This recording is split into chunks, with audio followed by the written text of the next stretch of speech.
Hey guys, welcome back to the podcast where we talk about your spiritual relationship with Jesus and the connection to the inner energy. No, I'm sorry, you're at the wrong podcast. This is the Babbling Pastors podcast. Welcome. Babble, babble, babble. Hey, so we've been doing these questions, actually answers, and some maybe not even answers, more like discussions. Yeah. I mean, who knows? For some people, there'll be answers. For some people, there'll be triggers, whatever. It's all perspective. Yeah, one of the, again, we haven't prepared for any of this stuff. In fact, I'm the one that has this subject matter that someone wrote in about or commented about, and I haven't even prepared for this, except I preached about it a while back, so I guess I kind of been prepared for it, but I didn't Accidentally prepared. Yeah, but I think that this is a subject that is really, like, a lot of misconceptions exist, and I'll be interested to hear your take on it because of how we grew up. You're really building this up, and I'm just, I don't even know the question. Right, I know. But I think that this is going to be good for this audience because people have so many viewpoints and it's actually really confusing. So one word was written in: divorce. Oh, wow. I'm not prepared for this episode at all. I feel like this is going to be a lot of you and a lot of me pointing to other people's resources. Hey, that's okay. It's not like any resources that exist today are new. Yeah. Right? Like, they're just people who've learned from other people's resources and then written their own book citing those resources. That's true. Yeah. Valid. Yeah. Okay. So you're going to have to go first on that because literally, I mean, I have a lot of opinions, but I'd be very interested to hear your exposition of, like, kind of rehashing what you preached on it. I think that would be interesting. Well, so it wasn't a topical sermon or anything that I preached about divorce. It was the portion of the Sermon on the Mount where he specifically mentions divorce, where Jesus says in verse 31 of chapter 5, it was said, "Whoever sends his wife away, let him give her a certificate of divorce. But I say to you that everyone who divorces his wife except for the reason of unchastity or sexual immorality," or depending on your version that you're reading from, "makes her commit adultery, and whoever marries a divorced woman commits adultery." And so we get this, like, okay, so let's just start here. When we grew up, where we grew up, and this might still be true where you're at, right?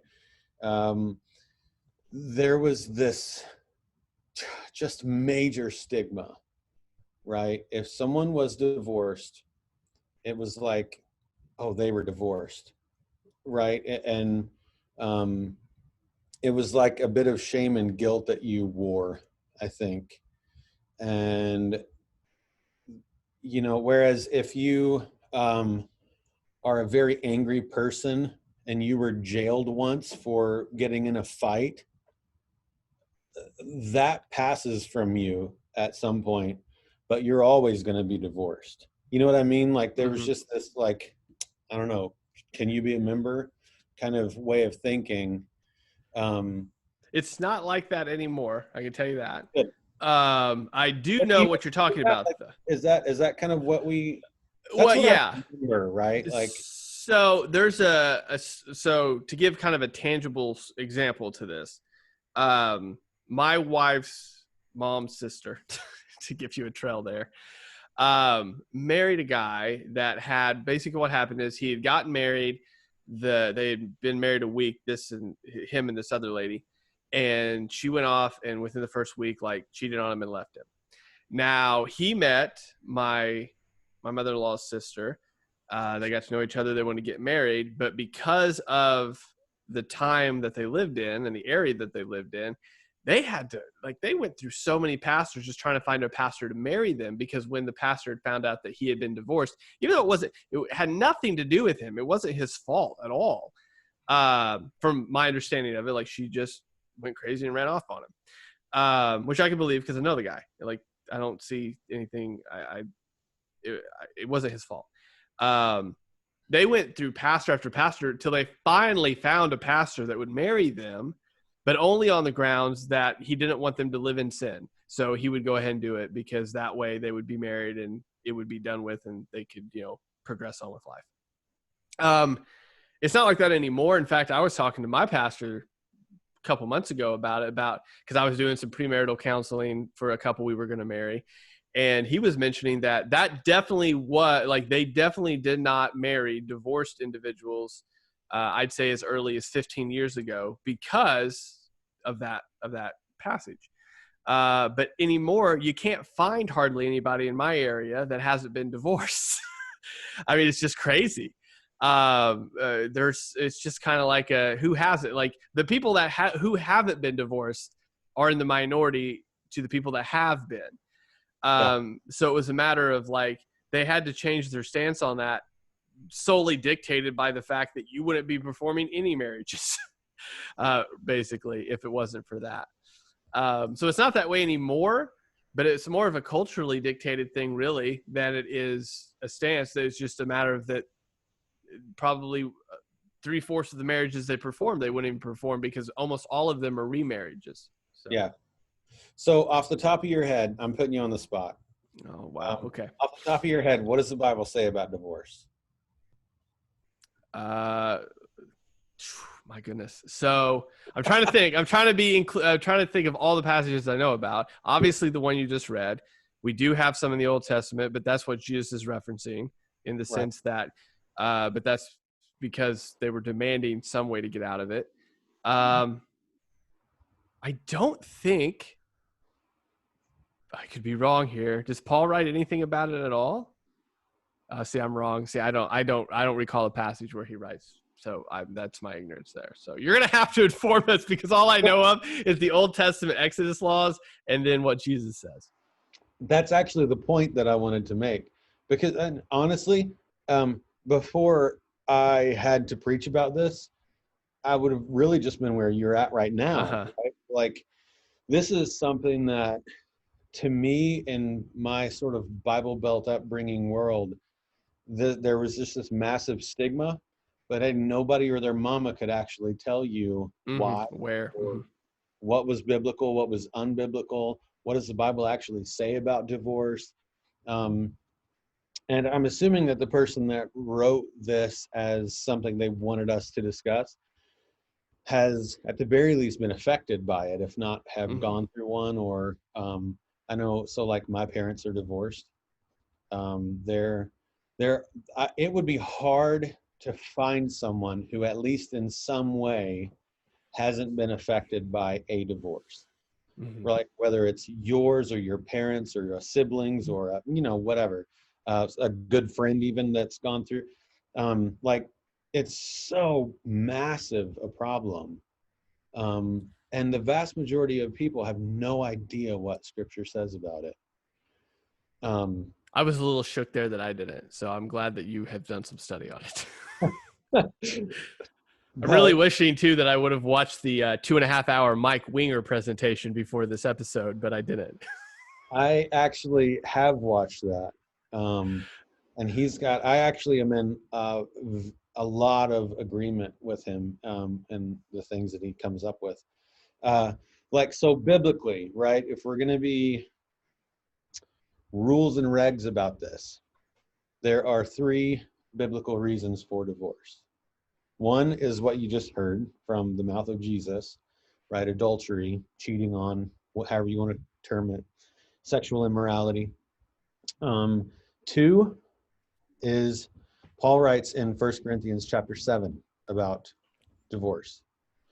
And the 2, he gives 2 other reasons besides that one. One is if it's an unbelieving spouse and that unbelieving spouse separates or leaves or whatever. And then the other believe me, but I remember that now. So yeah. The other one is death, Mhm. right? You So that's die. not really divorce. That's just the ending of a marriage union. So my struggle and my argument at the beginning of this was, man, that those are all reasons that make sense. But if we're taking this all very literally and just making bullet point rules to divorce, then I can regularly, let's just say daily, punch my wife in the face and kick her down the stairs, and she cannot get a divorce, right? She just Mhm. has to tough it out until I kill her one day. So, like, is that the plan, right? Like, Mhm. is that so? Yeah, I think one of the mistakes that we make with historically with a lot of scriptures, but divorce is one of those subjects that is very much like this. I think this is my, like, there are others who would interpret this differently for sure. There's been a lot of Mhm. um, you know, dialogue about divorce and a lot of weighty arguments against what I'll say probably. But that the I we take all of the stuff that scripture says about divorce and treat it in ways that we wouldn't treat other scriptures. So the example is that text in Matthew. So Jesus, the context of that is that Jesus is saying, he's he has just said in verse 20 of chapter 5, for I say to you that unless your righteousness surpasses that of the scribes and Pharisees, you will not enter the kingdom of heaven.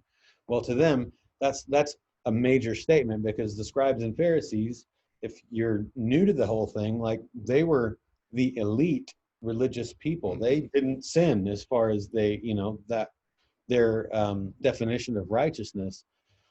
All the laws you could think of, they kept them, right? And even created more to make sure they wouldn't break those, like, it was crazy. So Jesus goes on to give 6 examples right after that of what he means when he says that you have to be more righteous than the Pharisees to even get into to even be a part of the kingdom of heaven. So that's the context for this divorce thing. Mhm. Um, And so Jesus, in every one of these examples, you've heard that the ancients were told, you shall not commit murder, and whoever commits murder shall be liable to the court. But I say to you that everyone who is angry with his brother shall be guilty before the court. So every one of these examples, he takes something that they have heard. Some of them are direct quotations of laws in the Old Testament. Some of them are crappy interpretations of laws in the Mhm. Old Testament that they were being taught at the time. And then he gives, he reveals what the actual bar is behind that law. Like, what he, it's not that you murder someone. Anybody cannot murder someone. It's that what is in your heart that is dark, and wrong and sinful, that is causing you to maybe even get to the point of that, right? So that anger for no reason, that selfishness that causes you, whatever it is, right? So that's the point of what he's getting at. That's what he's talking about. And then we'll read that one, and then the next one, don't commit adultery. But if you've looked on a woman with lust, you've already committed adultery. And we get what that means. And then the very next one is this divorce text. And all of a sudden, when the whole point is Jesus saying, look, I know these are the laws and the rules, that's not the point. This is the point. That's everything that Jesus is saying. And yet when we come to that divorce text, we go, oh, okay, well, let me just get the bullet points out and take these as law. Mhm. When it's actually, this is a me statement. I'm not going to say that anybody says this, but the way that I see the scriptures and the biblical viewpoint of divorce is largely that when scripture talks about divorce, it is really talking about the importance of marriage, right? Like the weightiness of marriage and how important marriage is. That's what's going on in this text from Jesus, I don't have right? a church organ, but if I did, I'd be like, no, no, no, preach it, preacher.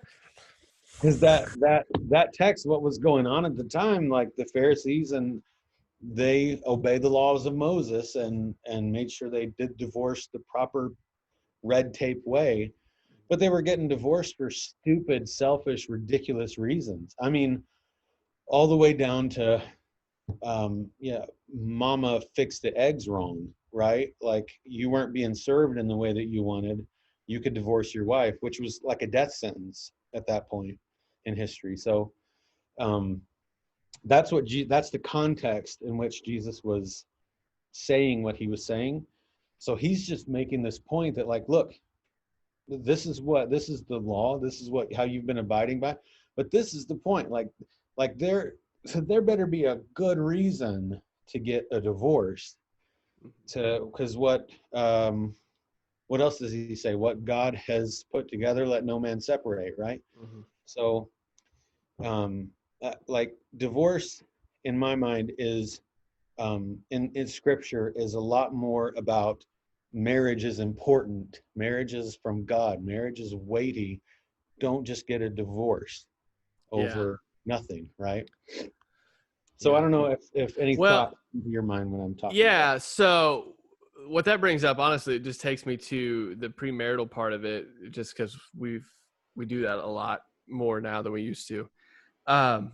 But that's what one of the things we open with is just starting with the idea that, look, guys, this is a much weightier thing than you think it is. This isn't just you coming, this isn't just some legality that you're taking care of, right? This is you coming together to now are one. Okay. Which I really love that point there. I mean, that's a tweetable moment if I've ever heard one, which is what Jesus, what you said about, Jesus isn't necessarily talking about the divorce part of it as much as he is talking about the importance of the marriage part. Mhm. Which I think if you see it that way, if you understand that, that this isn't just you saying something, this is a much deeper thing, which again, I think on a totally different topic speaks to why promiscuity is an issue, because it's not just you sleeping around. Like there is a much deeper thing happening there than what you think it is. And that's what we talk about when we do premarital counseling. That's like, look, guys, this divorce thing, it's not an I word it as it's not an option. Now, obviously, there's caveats into that, but I say it that way because I want it to hit really hard. Like this, there's not a door out of this. You guys are coming together as one. There's no easy eject button. You are tethering yourself to this other person. Now, obviously, the eject button, like you said, some dude smacking his wife around, first of all, it needs to be castrated. So that'll take care of part of the problem. Yeah, But that's time with the organ. yeah, but at that point, you're dealing with a whole different issue than you are than you're even talking about with marriage. But I think that's a great point in the sense that Jesus was talking to and dealing with issues a lot like we are now, where people just use divorce as I want to get out of this situation, rather than what it should be used for, specifically with, hey, they went off and broke a covenant that we had, which Jesus, God throughout the Old Testament continually refers to how we break our covenant with him. Like that's the big of a deal as it is. And that's why, I think he references that, but it's not a small thing. Basically, that's what came to mind whenever you were talking, especially with the idea that when you come together as married, and that's why if you're marrying a couple of people, I don't know how anybody else does it. If there's a pastors that are listening to this, but when I marry people, I try to tell them, look, like this is a huge deal. I'm not responsible for you after I get done marrying you. Like I've told you everything I can tell you.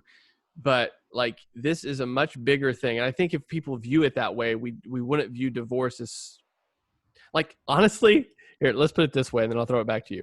When I'm doing premarital counseling, I'm trying to talk you out of getting married if you're not actually in it to be together.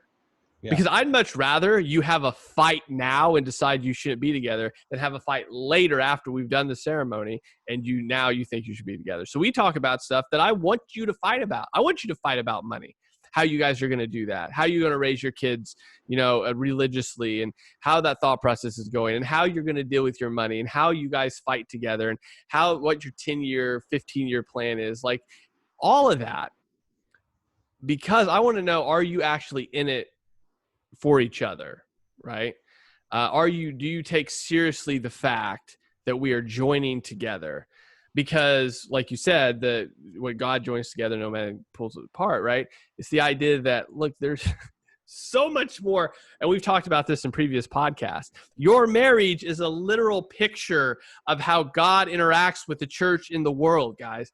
So there's at no point is God being like, I'm divorcing you. In fact, and we've been covering this in family devotions, when God makes a covenant with Abram, he specifically does it himself because he knows Abraham's going to screw it up. And he goes, I'm going to do it because I can uphold it. And I don't want this thing to fall apart. So the one person that can't screw this up is going to bring this covenant together so that, we won't, I'm not going to leave you. I'm not going to forsake you. I'm not going to throw you away. Like, this covenant is forever.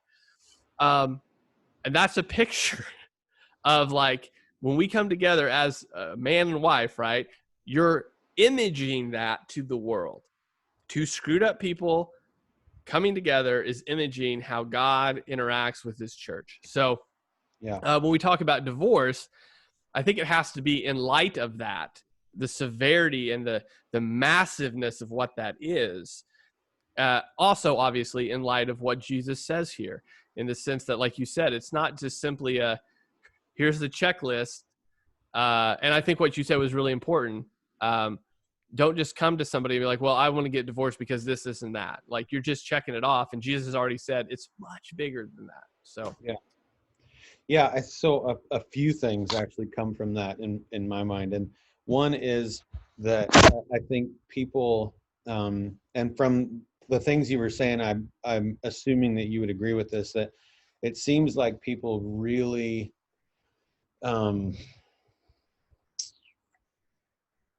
people get married on whims, for lack of a better way to put it. Like, nowadays, being married is really not a ton more than maybe I want to, we're religious, I grew up in church, and I want to make sure that if we're going to have sex, we're legal, right? Or I would say there's varying degrees for sure. So I don't know the statistics off the top of my head, unfortunately, but I know people our age and younger in general just aren't getting married at all.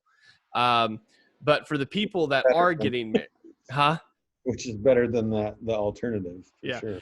Yeah. So I think the people that are getting married, so I've married a range of different people as far as belief systems go. There are people that get married simply because of their family or their tradition. It's just obvious. That's the only reason they're doing it. They wouldn't do it in any other purpose other than their mom or their dad or their grandma is like, oh my goodness. So they do it. It means nothing to them. It literally means nothing to them. It's actually an inconvenience for them to have a service. But they're doing it because of a preconceived notion from a family member. There are people, luckily, the most recent, or one of the more recent ones I did, both people love Jesus, want to live out that image to the world. They're doing it for all the right reasons. And then there's people that are like, we've lived together long enough now, so we should probably get married.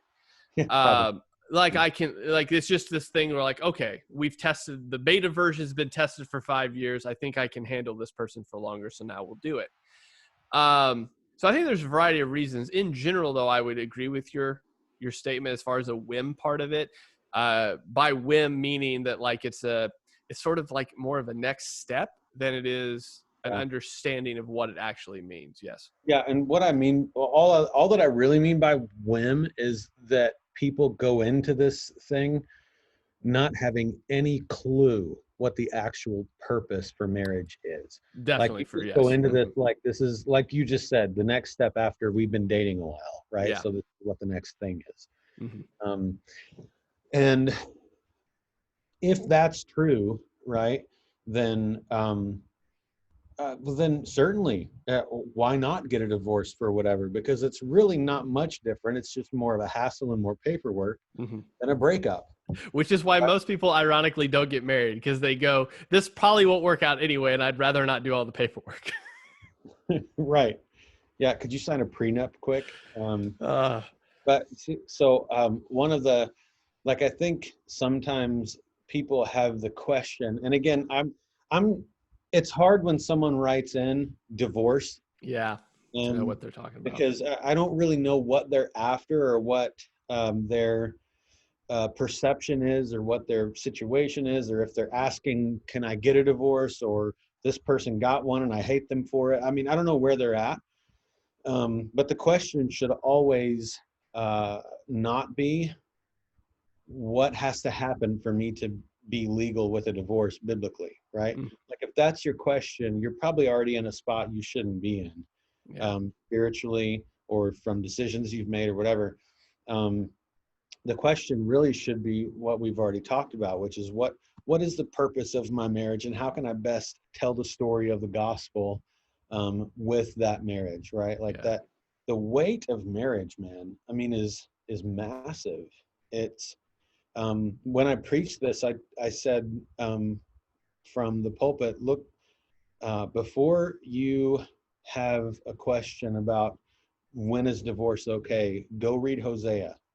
I was about to say, don't read Hosea, it'll rock your world. Right.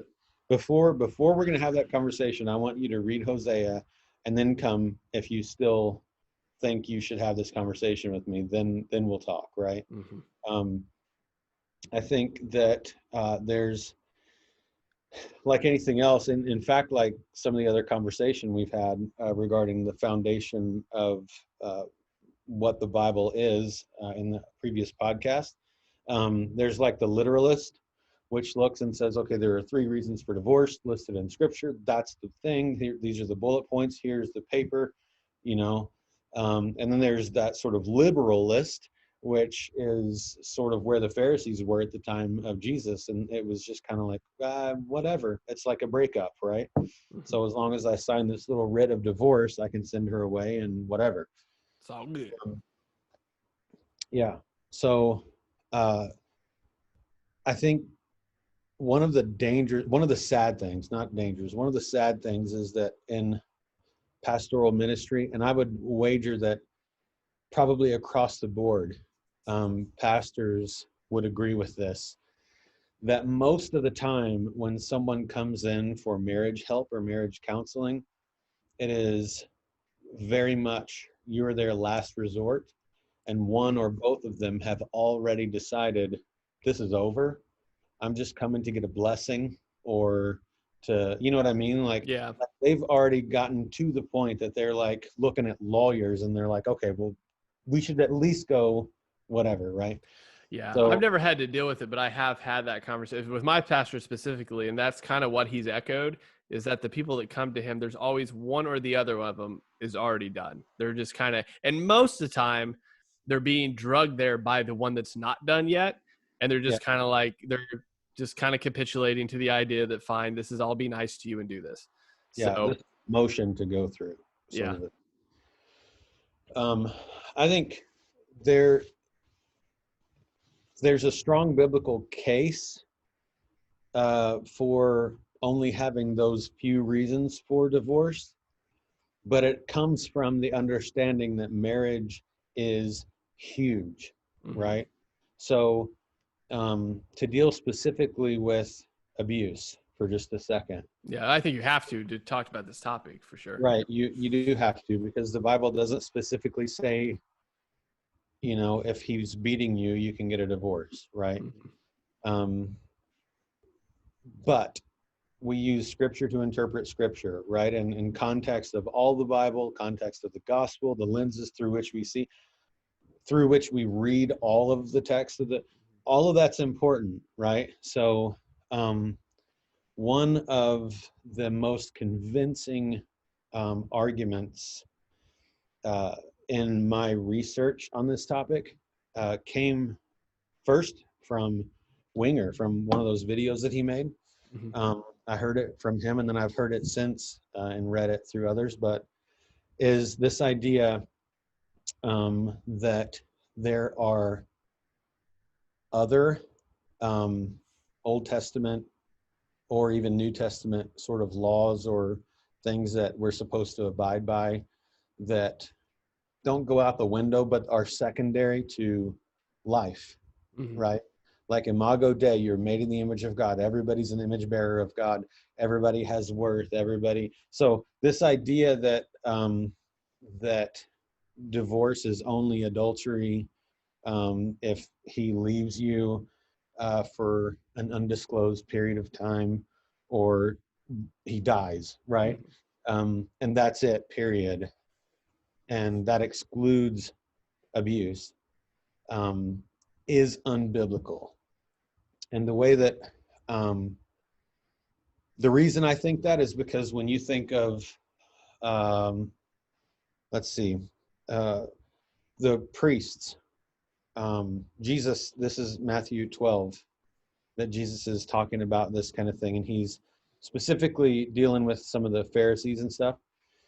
And Jesus makes the point: the priests, it's about the Sabbath, not divorce.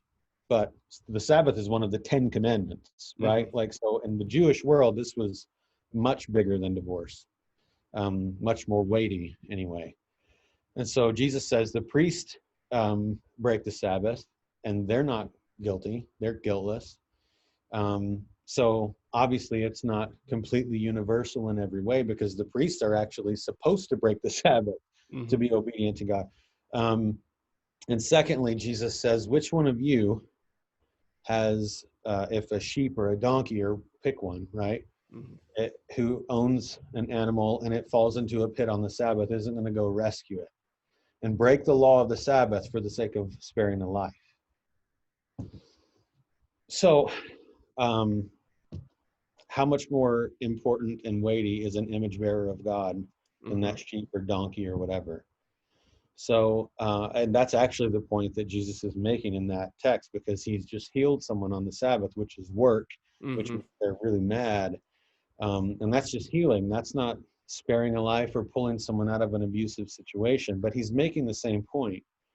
And so I think you can take that principle of the Yeah. importance of human life, the safety of human life, um, and say the same thing applies to like divorce and marriage. Mhm. Certainly, I can't imagine Jesus sitting in an office with a, a woman crying out for help, saying, "Well, you signed up for it, so Mhm. just put some good makeup on to cover up the bruises." I mean, no, that's crazy to say that. I don't So, know how long ago it was I heard. I know somebody had sent me a clip because they had, I don't know. It was, I know it was from Piper. It was a long time back. The clip was a long time back. he's very Um, realist about this topic. yeah, and he talked about it, and he said, "Look," he said, "if a lady comes to me, and I'm paraphrasing, I'm trying to remember as best I can, but he said, if a lady comes to me and she says she's, in an abusive relationship, he goes, I'm not going to tell her to leave her husband, but what we are going to do is we are going to make sure she has a safe place to stay. We're going to make sure she has food. We're going to make sure that legally the police get involved to the degree that they need to get involved in." He says, we're going to come alongside of her and be the church to her in that situation, in the sense that he says, I'm not encouraging her to get a divorce. I'm actually trying to see if there's a way to salvage that relationship Sure. in the way that the gospel can be preached, to where that man can be saved, that we can do our duty to protect her as we should, and also get, the civil authorities involved as we need to, in order to stop that situation.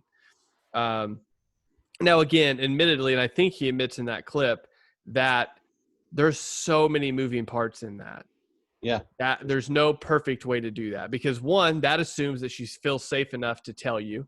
That assumes that, I mean, who knows what'll happen after the cops get involved now, because next time the husband might, not, maybe he'll beat her worse. I mean, there's all sorts of moving parts, for example. But I do remember that it was a interesting clip to hear, because he was saying, look, we're not going to push for divorce in this, but we are going to acknowledge the fact that there's sin here that needs to be dealt with. Yeah. And, I mean, again, that just deals with the situation. And that doesn't, because I think the person that sent it to me was like, look, Piper said that, somebody can beat his wife and he's not going to tell her to divorce him, which in fact, when I listened to the clip, it was much more, no, we're not going to let it happen. And if it continues to happen, yeah, we are going to push for that, because obviously there's no change in the situation. There's no reason for her to be in a situation, or anyone to be in a situation in which that's continual abuse is happening. But the Yeah. first go-to isn't, well, you just leave them then. The first go-to is to a restorative relationship in a path that keeps sinners accountable and protects the victim. So that was an interesting clip because honestly, I'm dealing from an outsider's perspective. I mean, I know people whose parents have had a divorce, but nobody in my immediate family has. So it is a really weird situation for me to kind of speak into because it's only familiar in that manner. So it's all outside stuff that I'm dealing with. Yeah. And I think what you were just talking about with Piper, that applies even to the things in scripture that if you're going to read it literally, that make it explicitly okay to get a divorce. Adultery, right? If someone comes in here, I'm actually meeting, Donna and I are meeting with a couple later that all I know at this point, it'll be the first time we meet them. All I know at this point is that somebody made a big mistake and they need help, right? I mean, I don't know what that means. Mm-hmm. I can have assumptions about what that means, but I don't know. But if someone comes to me and says, he cheated on me or she cheated on me, I'm not going to automatically say, okay, well, Jesus said Yeah, it this. says you're good. Yeah. Oh, let's find you a lawyer, right? Let's call the local attorney. No, that's not the first step, right? Like the point is, if there's any hope that you can salvage the marriage that no man is supposed to be able to separate, if there's any hope that you can salvage that you can figure it out, even if it takes years to work through things, then that's the path you're supposed to take. Even when scripture in black and white says, then it's okay, right? It's not advocating for divorce there, right? Yeah. It's simply, again, talking about the weight of marriage. And if there's any way that you can salvage a relationship and a marriage, that's the path you're supposed to take. Well, and on that point, I think what comes to my mind on that point is the fact that that's so much more gospel-centered story-wise, long-term, as far as the actual long-suffering, the actual admission of sin, the actual coming back together, the actual covenant keeping. Like if you're looking at the overarching story of the Bible, that's what that is. I mean, it's the living out of the gospel of acknowledging sin, but also acknowledging that there's supposed to be a reconciliation in that. Which again, I know we've talked about this a couple times on different episodes of the podcast, but like that puts the weight on marriage that should be put on it. That this isn't just a thing that you do because you get special tax exemptness because you're married. And I mean, it's not like, look, those are icings on the cake, right? But I mean, I get extra money for my kids because I'm married, but that's not why you do it. I mean, it's a lot weightier than that. So. Yep. I agree. What resources? I'm sorry. No, go ahead. I didn't know what resources you had. Because obviously, I mean, you had to preach on it. All I have is the Winger, the Winger video. I haven't even watched that I can suggest people to because I know he's solid, but I didn't know what else you had. Yeah, I think there were a couple of major resources that I used, and honestly, one of them was Winger because his video, he has done so much extensive research. Yeah. To make that particular couple of videos actually. Yeah. Made on it. One was after the fact answering some of the rebuttal, but he got a lot of pushback on that. Yeah, but one of so that was one of the resources because he actually lists a lot of resources that you can kind of work through yourself that he's worked through to create the video. And then another one, Wayne Grudem did a paper, and you can get it. I forget the website, but if it's something that you want, I can send you the link and you can do that. We'll include it. Yeah. Yeah. So, but Grudem actually used to have a viewpoint that didn't include abuse, just based on biblical and theology and what the language means and so. But then he wrote a paper later, a year or two later, about his changing of mind when it comes to that. And I thought that was really insightful because he isn't talking about it from a logical, contextual point of view from all of Scripture, like I was just talking about it. Mm-hmm. He actually digs into the language itself, and so it's a little more deep than Yeah. what we were just talking about. So I'll send you that link so that you can throw it Yeah, out we'll there. include it in the description and stuff. Yeah. Good deal. All right. Any last words Also, other than that? Bible's not a bad. Yeah. Well, yeah, you should start there. Yes. Everything else is supplementary, but yeah. So the takeaway for this whole thing for me, I don't know again where this guy or gal is coming from with divorce. I don't even remember who it was, but um, don't get married for childish or selfish or stupid reasons. Like, understand how weighty it is. If you're not married yet, if you are, and this is a question like, can I get a divorce? Then seriously, again, know the ramifications of that, and if there is even a twinkle of a chance that this thing can work out, if one or both of you begin to actually, think biblically and with the gospel, looking through gospel lenses, then don't get a divorce. Like, it's not okay just to get a divorce. Mm-hmm. Divorce is always, always, always the exception and the extreme last resort, not last resort. And that, well, I've tried for 2 years and he looks at porn, right? Like, that's, if there's any way, right? Like, I think that's the thing that we need to say with an exclamation point. If there's any way that this can be salvaged, it must be. All right. Today, that was the interview with Pastor Rob on divorce. I was just here learning with all of you. So good. No, that was really good. And that's a topic that does come up a lot. So the nice thing to know about this video is that hopefully, prayerfully, it'll be used as a resource because this question comes in all the time. Yeah. So hopefully that will be helpful. So, all right, guys, thank you for listening. We'll talk to you later. Later.